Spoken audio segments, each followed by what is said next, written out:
Eso es muy cierto. Eso llevo 20 años haciendo lo mismo. Es increíble, lo paradójico. Es que no hay mucho que enseñar. ¿Se dan cuenta? No hay mucho que enseñar. La conciencia es no dual. De ahí no se pasa. Entonces, para tejerlo un poquito, uno plantea, por ejemplo, que hay quien actúa o quien cree que actúa. Entonces, hay hacedor o aparente hacedor de la acción. Pero el trasfondo siempre es no dual. Para tejerlo un poco más, entonces se habla de que el presente, la no dualidad fluye más en el presente que cuando no es presente. Y 2 o 3 ideas más, y así 20 años en la vida. Porque es que no hay mucho más que decir, ¿sabes? Ustedes son conscientes, los más viejos, los más jurásicos, que me conocen hace ya 15 o más años, se dan cuenta que en el transcurso de ese tiempo no hemos cambiado la instrucción. Lo que hemos cambiado es tal vez la forma de decirlo, pero nunca se ha cambiado lo fundamental. Nunca se ha cambiado el centro, ni la conclusión, ni el inicio, ni la conclusión de la instrucción. Porque la única opción que se tiene es avyasa, repetirlo y repetirlo y repetirlo, hasta aunque no lo entiendan, se lo crean. Se lo crean porque de tanto repetirlo, como decían estos de la SS, ¿no? Los nazis, que cuando una mentira se repite tantas veces, aparece siendo una verdad. ¿Sí? O se cree o pasa a ser una verdad. Aquí hacemos lo mismo, se lo repite de tantas formas y de tantas maneras que al final parece ser lo mismo. Hay un libro que es excepcional, que es un prakarana, el Atmavoda, tal vez ustedes lo conozcan. El Atmavoda, la mitad del Atmavoda Sankaracharya abre la conciencia no dual a través de ejemplos. Es como el sol que se oculta atrás de las nubes. Es como el sustrato que aparece cuando el agua se aquieta. Es como el mar que no posee olas. Y así aparece uno tras otro las slokas hablando de esencialmente lo mismo. Todos los libros hablan de lo mismo, y todos lo dicen es con diferentes palabras y lo arropan de maneras diferentes. Lo visten de formas diversas y con palabras a veces extrañas, pero todos dicen lo mismo. Todos dicen lo mismo. Por eso es muy fácil, cuando se tiene un libro, saber si es un libro que vale la pena. Porque no importa donde ustedes lo lean, siempre está diciendo lo mismo. Cuando alguien no sabe de qué va la historia, empieza a escribir su versión. Y al colocar su propia versión, su propio criterio, su propia creencia, empieza a alejarse de lo fundamental. Entonces uno coge un libro de filosofía oriental, por ejemplo, o de metafísica oriental, abre cualquier página, pone un párrafo y dice, este no sabe, este está opinando, este no es la experiencia directa. Siempre se puede hacer eso. Uno coge un libro de Ramana Maharshi, bueno, él escribió libros, pero de lo que él enseñaba. Uno, por ejemplo, toma cualquier libro de Nisargadatta, ¿estamos de acuerdo? O cualquier libro de un maestro de deporte, y uno dice, aquí hay algo. No importa dónde se encuentre o en qué parte del libro esté el párrafo, siempre hay algo. Porque siempre lo esencial está en toda la enseñanza, siempre lo esencial está en todas partes. Cosa que no ocurre en muchos libros, o en la gran mayoría de los libros. Porque el mecanismo de enseñanza es avyasa. Como el mecanismo pedagógico esencial de la metafísica oriental es avyasa, la única opción que tenemos es repetir lo mismo con diferentes palabras. Porque es que no hay otra. ¿De qué más se habla? Del Barça, del Real Madrid.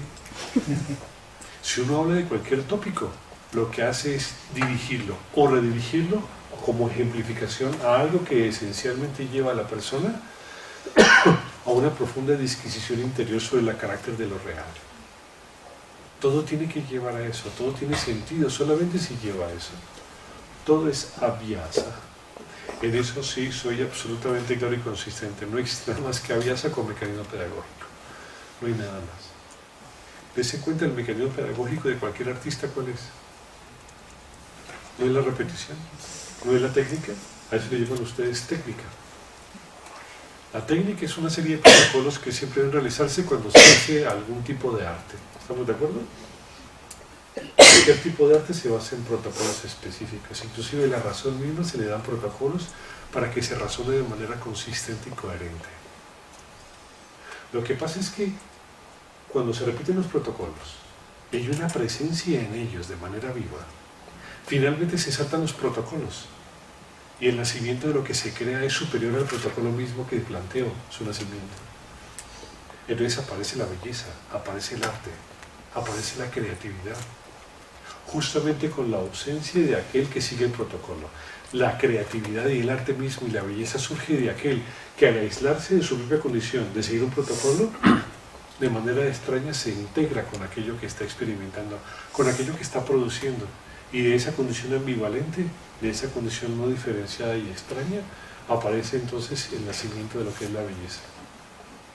Si no, no. Si no, si una persona se queda en el siempre constante y continuo proceso de los algoritmos, de los protocolos, de las relaciones entre causa y efecto que hay entre las cosas, y no se sale de ahí jamás. Entonces, ¿cuál es el truco? El truco es decir lo mismo, pero dejar que se diga sin que alguien lo diga. ¿No? Ese es el truco. Esa es la única manera de no enloquecerse. La única manera de no enloquecerse, haciendo 30 años lo mismo, es que quien lo diga sin darse cuenta que él lo está diciendo. Es lo que le permite a un artista no enloquecerse con el arte. Y pintar, esculpir o crear, en los mejores momentos de su vida, una obra sin darse cuenta que le está creando. Es decir, la obra nace mientras se está haciendo a ella misma. La obra se hace a ella misma. La belleza crea la obra y la obra es la impregnación de la belleza misma. Eso es lo que le permite a un artista no enloquecerse. ¿Usted se imagina la lucha que implica enfrentarse contra una obra maestra que ya ha sido hecha? ¿O que ya he hecho? ¿Ustedes entienden eso? ¿Entienden lo que les planteo? ¿Ustedes se imaginan la tensión horrorosa que implica un verbo que ya ha dicho todas las cosas que pueden ser dichas? ¿Saben la tensión horrorosa que puede llegar a ser el hecho de tener que decir las cosas mejor de lo que alguna vez se dijeron? Eso se plantea un pintor. ¿Cómo un pintor puede plantearse cuando crea una obra el hecho de tener que hacer algo superior a lo que ya se ha planteado? Es que eso no lo dejaría pintar, eso no lo dejaría hablar, eso no lo dejaría crear. ¿Entienden lo que les planteo? La solución estriba en que no hay nadie que hace la obra. La obra se hace por ella misma. La belleza se atrapa, se canaliza y extrañamente ella se imprime en aquello que se realiza. Ya sean palabras, ya sean colores, ya sean paletas, ya sean formas en cómo labrar la piedra o aquello que se esté planteando como arte. No existe otra solución coherente a aquello. Y eso surge de Abhyasa. Es la repetición constante de lo mismo, porque el artista no va a buscar nuevas cosas. El artista ya tiene todo lo necesario para hacer el arte, ya sean las palabras, ya sean los colores, ya sea el tallado de la piedra, ya sea la música y los sones, sin importar que ya tiene los elementos suficientes para que emerja la belleza de aquello que está experimentando y planteando. Y sin embargo, es Abhyasa lo que promueve el hecho de que más adelante de esa repetición se llegue al extremo, al culmen de crear con aquello que se hace la magnificencia de la belleza que en ello se junta. Es así. La única razón para no enloquecer después de 30 años de decir lo mismo, de no tener que luchar contra lo que se dijo. ¿Entienden lo que les planteo? La única forma de no luchar contra algo que se dijo alguna vez bellamente, la única forma de no convertirse en un oponente de uno mismo, ¿entienden? La única manera es que cuando se hable sin quien hable. Y que sea ello lo que defina, lo que determine y lo que construya de manera adecuada el verbo, para que sea entendido de manera más simple y más concisa. No existe otra posibilidad. Porque de no ser así, uno se convierte en su propio contrincante. Y cuando eso ocurre, siempre se pierde, siempre se pierde, siempre se gasta, uno siempre se consume, uno acaba destrozado con los años y no tuvo la libertad. Tuvo la creación de momentos maravillosos y luego luchó toda la vida contra ellos mismos, por superarlos. ¿Estamos de acuerdo?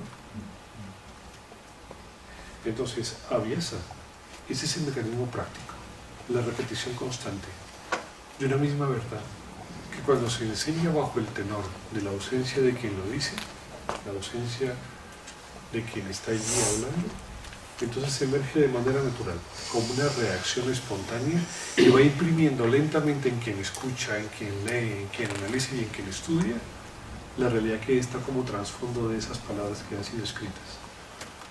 ¿Estamos de acuerdo?